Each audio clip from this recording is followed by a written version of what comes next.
All right, now that I've got all 10 of my shots on the timeline, I'm going to show you a couple things that I forgot that will be helpful. I'm sorry I didn't do it before, but I didn't want to reshoot that. And basically it's this. If you see gaps in any point and you can zoom in, sometimes they're little gaps, sometimes they're big gaps. You can move the clip manually and try and get it to hit flush. But one of the really useful tools for this to just speed up your editing is to right click or control click and do what's called a ripple delete. And all that does is brings it forward so that everything's kind of compressed. And you'll see that my final video, according to this time marker, is 1 minute 30 seconds.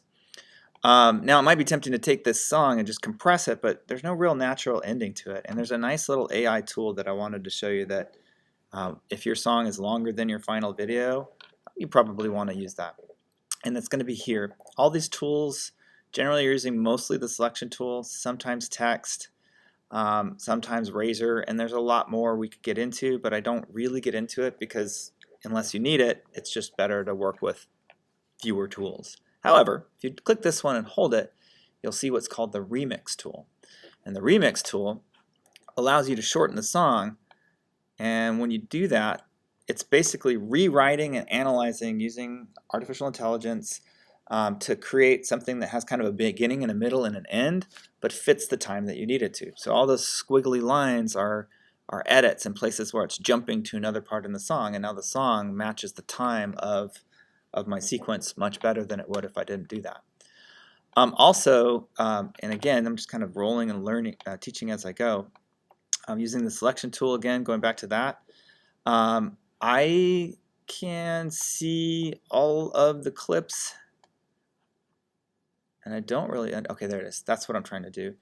You have some options here to solo a track or do a voiceover recording, which is a neat little tool. If you click on it, it starts recording wherever your timeline is so that you can do voiceovers later. And I might come to that later.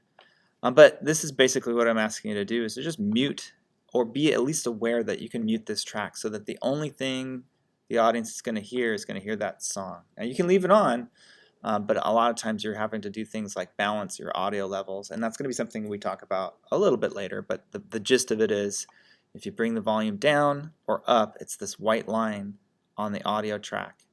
And so there's another tool that lets you see how loud each one is while you're listening to how loud it is, and it's a good tool to help for balancing your audio, but we're going to do that later. Anyway, this is the step that we're on right now. So I've got my song, it matches, I've got all 10 of my shots, and the next step is going to be working with some basic effects and transitions to kind of modify those tracks.